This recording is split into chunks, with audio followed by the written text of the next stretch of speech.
Today we'll discuss a very important topic, that is important peasant movements which is related to modern India. A very important topic because peasant movement हमेशा से ही एक important topic रहा है किसी भी examination body का. So first we'll discuss about the T2 Meers movement under the leadership of Mir Nathar Ali or T2 Meer. So basically, as you can see this image, he is the Mir Nasser Ali, and he was also called T2 Meers. So usually it was in 1782 से 1831 तक ये movement चला था, waste Bengal में चला था, and it was against Hindu landlords who imposed beard tax on the Faraizis. तो जो हिंदू लैंडलॉर्ड उस समय वेस्ट बंगाल में थे, उन लोगों ने क्या किया था, एक बियर्ड टैक्स फराजीज पे लगा दिया था. तो उसके अगेंस्ट में टीटू मीर ने अपना एक मूवमेंट चलाया था 1782 में. Next, a very important movement was Pagalpanthis movement of the Hajong and Garo tribes, and इसके बहुत ही फेमस लीडर थे करम शाह एंड टीपू शाह. तो the leaders of the movements are important and the place where the movement is taking place is also important. So ये Mymensingh district में हुआ था, बंगाल में. एंड पागलपंथी मूवमेंट जो स्टार्ट हुआ था वो 1825 से 1835 तक चला था. It was also against in rents.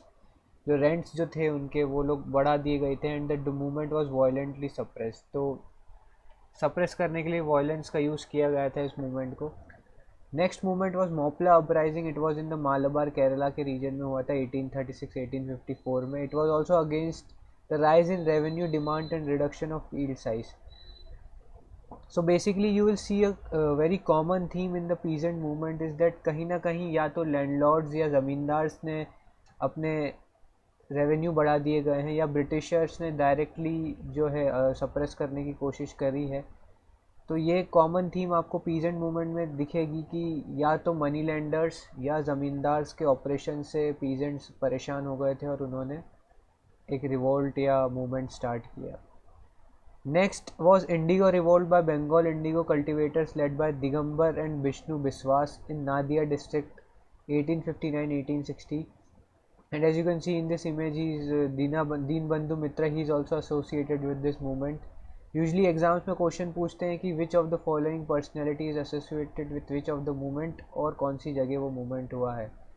So it was also against terms imposed by European indigo planters. तो क्या होता था कि इंडिगो प्लांटर्स उस एरिया में जो थे वो यूरोपियन होते थे, and they are imposing some terms on those cultivators. तो क्या होता था कि they had to cultivate certain amount of, अपनी लैंड पे कुछ ना कुछ इंडिगो का कल्टिवेशन करना पड़ता था विदाउट एनी, मतलब कोई उनको वेवर वगैरह नहीं दिए जाते थे एक्सट्रीम सिचुएशंस में. उसके बाद इंडिगो कमीशन सेटअप हुआ 1860 में, जो सिचुएशन को रिव्यू करने के लिए.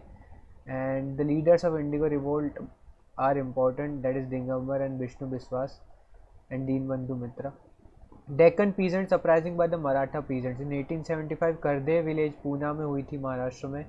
It was against the corrupt practice of Gujarati and Marwari money landers. क्या हुआ था कि जो मनी लैंडर्स और वहाँ पे गुजराती और मारवाड़ी मनी लैंडर थे, वो करप्ट प्रैक्टिसेस अपनाते थे. जैसे कि रिकॉर्ड्स में उनके जो वो रिकॉर्ड मेंटेन करते थे उनमें वो चेंजेस कर देते थे और दूसरी करप्ट प्रैक्टिस अपनाते थे. तो पीजेंट्स को गुस्सा आ गया था उस समय, और उन्होंने इसके अगेंस्ट एक मूवमेंट चालू किया था. इसके बाद एग्रीकल्चरिस्ट रिलीफ एक्ट 1879 का पास हुआ था इस मूवमेंट को करने के लिए.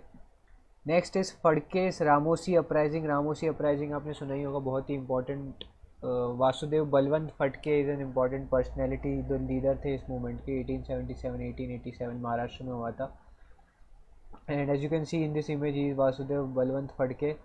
And it was against the British failure to keep up anti famine measures. तो ब्रिटिशर्स के फेलियर, जो फेमाइन हुई थी उस समय, उसमें ब्रिटिशर्स अपने मेजर्स ठीक से नहीं रख पाए थे, फेमाइन को कंट्रोल नहीं कर पाए थे. तो it was against that, Ramosi movement was against that British failure to keep up anti famine. Next movement is Pabna agrarian uprising led by Shah Chandra Roy, Shambhu Pal, Kodi Mola, and supported by Bakim Chandra Chatterjee and R.C. Dutt.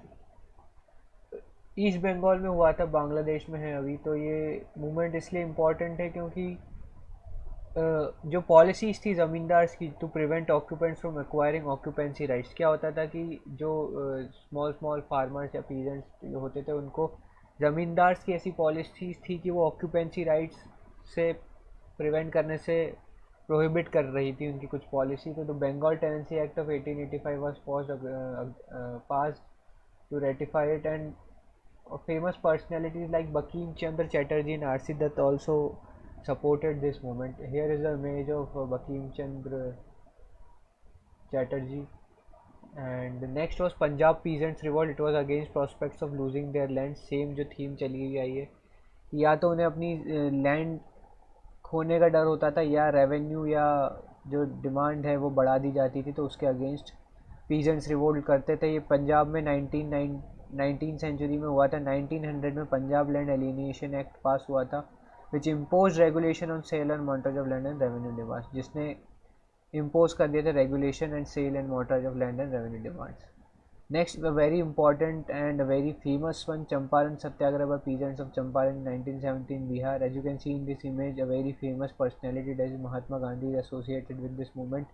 It was against the तीन खाटे system imposed by the European indigo planter. तीन खाटे system वो होता था कि 3/28 अब आपकी land पे आपको इंडिगो कल्टिवेट करना पड़ता था, no matter what is the situation. भले ही अगर उस समय रेन आई हो या नहीं हो, कुछ भी हो, आपको वो कल्टिवेट करना ही पड़ता था 3/28 ऑफ योर लैंड। तो उसको तीन कांटे सिस्टम बोलते थे। तो चंपारण एग्रेरियन एक्ट जो पास हुआ था उसने तीन कांटे सिस्टम को अबॉलिश किया था, and it was a very successful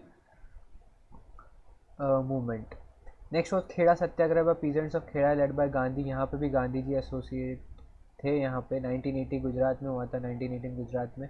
it was against ignored appeal of remission of lands revenues in case of crop failure, the demands are finally fulfilled. तो जो अपील्स उन्होंने रिमिशन ऑफ लैंड की करी थी crop failure के होने के बावजूद, तो उन अपीलों को नहीं मान रहे थे ब्रिटिश। दैट्स वाई ये मूवमेंट हुआ था, और बाद में उन्हें वो डिमांड फॉलो करनी पड़ी थी। Next is a very important one, Bardoli Satyagraha. As you all know, Vallabh Bhai Patel Mehta brothers are related to it. Was in 1928 Surat Gujarat में हुआ था, as you can see in this image. And it was against oppression by upper caste and hike in revenue by 22%। जो है Bombay government ने revenue 22% बढ़ा दिए थे, and the revenue was brought down to 6.03%। बाद में मूवमेंट सक्सेसफुल हुआ था। Eka movement by members of Pasi and Ahir caste. Basically it is in the Hardoi and Barabanki and Sitapur district in UP, and it was also against the hike in rents. Next was Bakasht movement. It was also against the Zamindars policy regarding occupancy right in Bihar 1936. Tibaga movement by poor peasants and tenants and Bargardars or sharecroppers in Bengal. Bargardar is a term used for the sharecropper in Bengal at that point of time, and uh, basically in order to prevent that share of sharecroppers, Bargardars, Tibaga movement start हुआ था बंगाल में।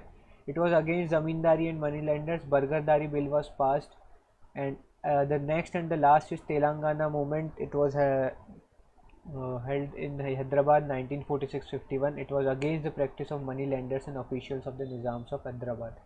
तो a common theme आपने देखी होगी कि इन जितने भी पीजेंट्स मूवमेंट थे, या तो लैंड रेवेन्यू हाइक कर दिया जाता था, या ज़मींदार ऑप्रेस करते थे, या मनी लेंडर जो होते थे वो अपनी करप्ट प्रैक्टिस के कारण पीजेंट्स उसके अगेंस्ट उन्होंने रिवोल्ट किया था। So these were some common themes. Occupancy rights, जो उनकी लैंड होती थी शुरू से, उस पर ज़मींदार कुछ भी माल प्रैक्टिस करके या मालिफाइड वो करके ऑक्यूपाई कर लेते थे। तो those were the basic themes related to peasant movement, and you have to remember the various leaders which are associated with the particular movement and the place where the movement has occurred.